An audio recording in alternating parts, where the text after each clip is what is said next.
सानिया गुल प्लाजा कराची ਦੀਆਂ अलमनाक दस्ताना तुसां ने सामने मौजूद हैं।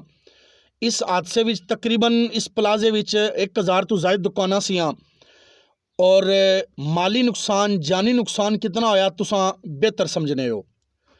मैं समझना कि राती जिस टाइम हादसा पेश आया 10 बजे उन्हां दुकानां ने मालकान अगर करोड़पति नहीं से तो कम अज़ कम लखपति जरूर होए सन और 10:30 बजे वो मालकान और दुकानदार सफेदपोशां दी लिस्ट विच उन्हां दा नाम शुमार सा।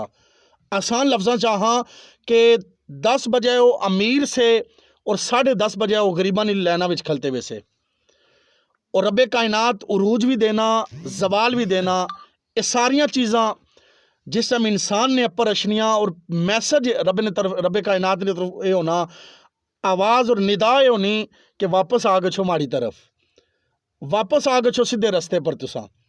और एक बच्ची नी जिहड़ी दास्तान सामने आई कि वो शादी नी शॉपिंग करन वो बच्ची उत्थे गई, शॉपिंग भी करी किंदी ने, घर वापस फोन भी किता ने कि असां शॉपिंग करी किंदी नूं घर वास्ते असां निकलन लगे हाँ। वो बच्ची जे घर वापस नहीं आई। किसी ना बच्चा गायब आ गुम ही गया, किसी ने जनाब वालिद साहब कोई नहीं घर वापस आए, किसी ने बच्ची वापस कोई नहीं आई, किसी ने अजीज़ो करबा उस प्लाजे में शॉपिंग करने से वापस नहीं आए।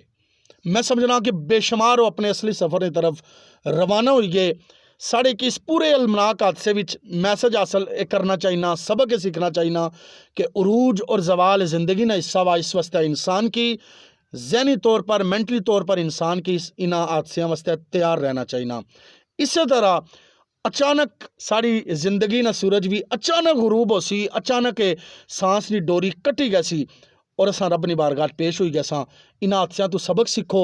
मैं इवे दुआ कर सा कि इस हादसे में जितने अहबाब रब नी बारगाह पेश होए अल्लाह पाक उन्होंने मगफरत फरमान, जिन्हां ना माली नुकसान जानी नुकसान होया अल्लाह पाक सारियां वास्ते आसानी ले मामले फरमान। सने रहो वसने रहो, मेरा करीम मालिक सो अपने हिफ्ज़ो अमान च रखा। इस दुआ नाल इजाज़त के सांस होने जिथे पैर हुआ है बस उत्ता ही खैर वाजी। पाकिस्तान जिंदाबाद।